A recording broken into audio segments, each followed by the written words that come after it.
तो आज हम बनाएंगे बोतल ब्लास्टर। तो इसके लिए हम एक पीवीसी पाइप ले लेते हैं।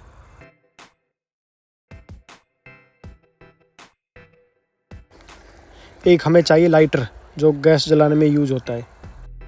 लाइटर की मदद से इस पाइप को नाप कर काट लेते हैं।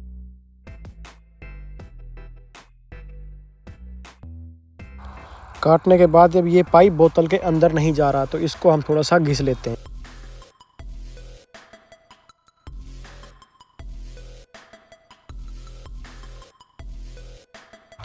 अब इस लाइटर को इस पाइप के अंदर चिपका लेते हैं।